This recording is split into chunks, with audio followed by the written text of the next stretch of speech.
Hello, hello, hello, hello, hello. Okay, so I did post this, the link to this article, but I just wanted to show y'all about it real quick. Tell y'all about it real quick because I think it's pretty dope. So this is the most effective response to a narcissist's false accusation. And I hate saying the word narcissist all the time because it's just toxic people. It's just people that are being used by Satanists, people that don't acknowledge their flaws to the point where you're the blame for everything. And so it's the same for all those kind of people, right? So anyway, the main the main takeaway from this whole article is how to effectively respond. Um, of course, it doesn't touch on having a relationship with the Most High or prayer, spending, more time in the Word or things like that. But, we talk about that all the time, right? But in this article, there are some really good tips. So, anyway, the narcissist's default mindset is I'm enlightened and you're a dullard, right? So, this type of thinking creates an atmosphere where since they're always defensive and on the defense, it puts you on the offense and defense, right? And it sets you up to kind of become the argumentative one. In their mind, they're creating it, but they don't get it. But anyway, they can blame and accuse even when the facts do not line up. How often have you heard comments like, "You're just like your mother or father. You can't do anything right. We wouldn't have these problems," and I'm paraphrasing, "if it wasn't for you.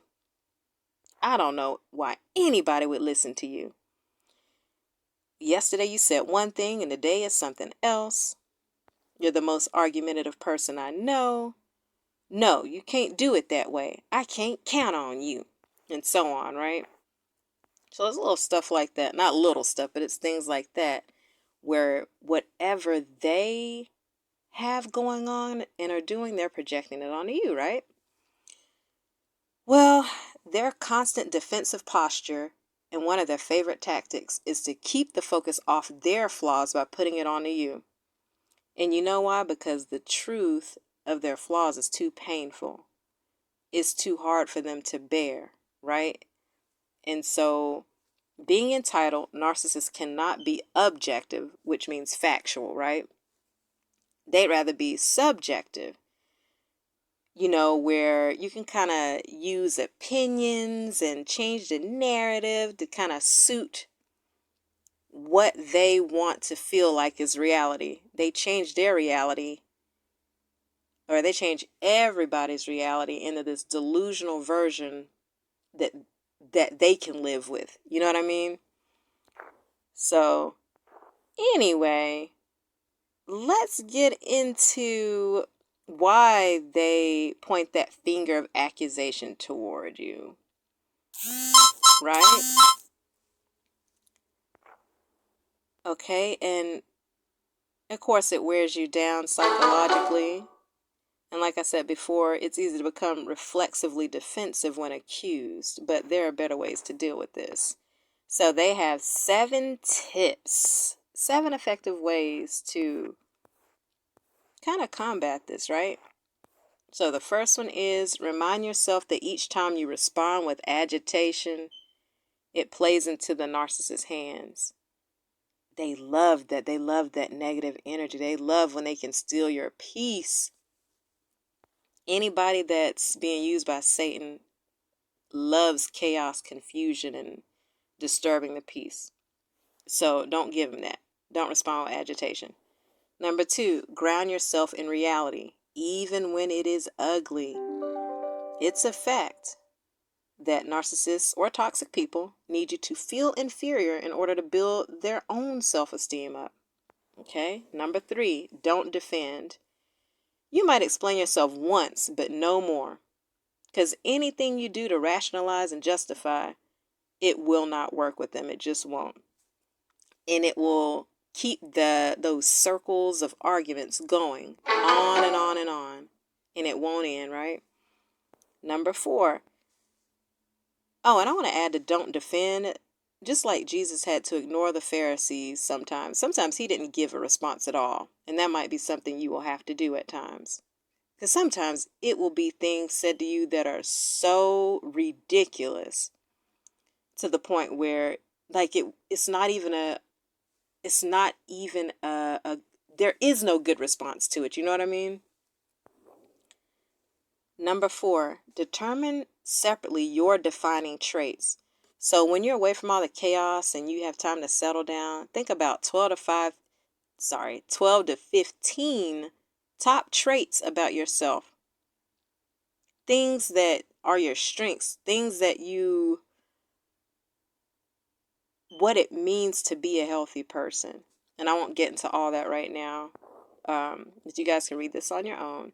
And number 5, identify in advance 5 or 6 of the most common episodes with that toxic person that trigger you. Make a list of those, right? And then in a way, go back to those traits and how those traits will help you deal with these episodes, if that makes sense. Number 6, commit to being a person of calm confidence.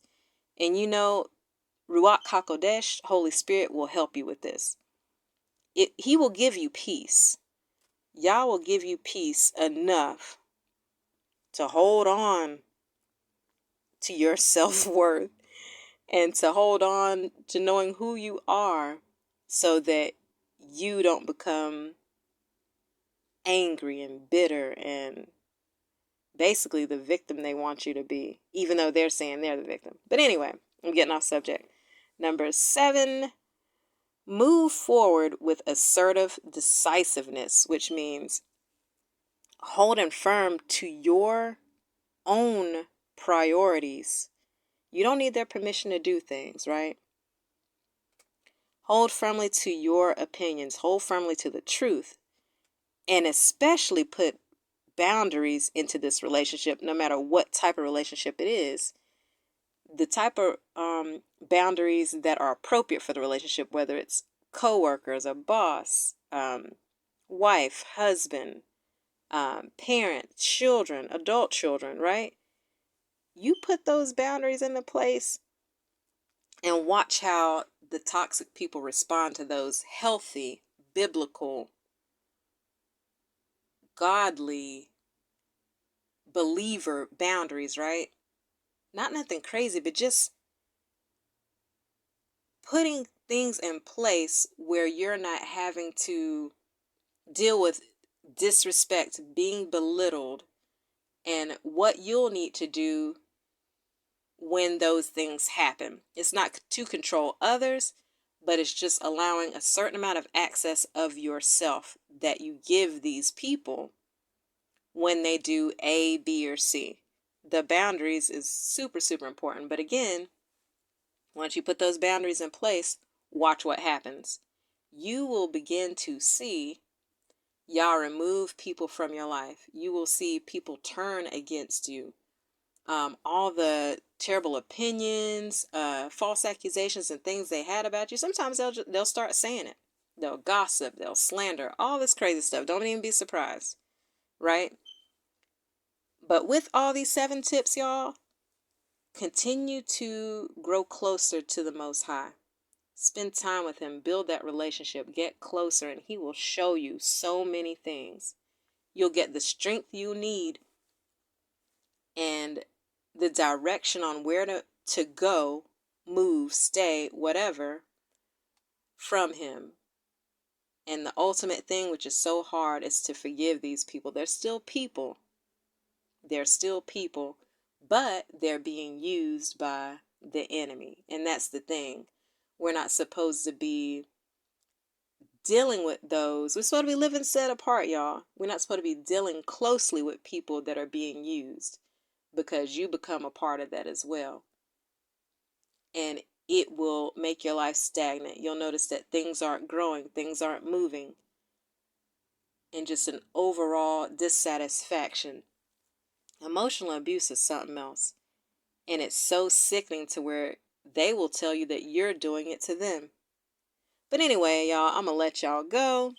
we'll talk more about this stuff later, and I'll continue to send y'all resources from YouTube and things that I see that match up with all of this ungodly stuff, right?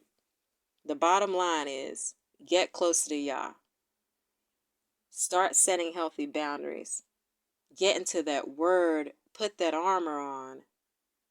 Keep praying. Keep forgiving. Start healing. And that's the way that you get away from this stuff. All right, so y'all be blessed. Have a good rest of your day, and I'll get up with y'all later. Bye.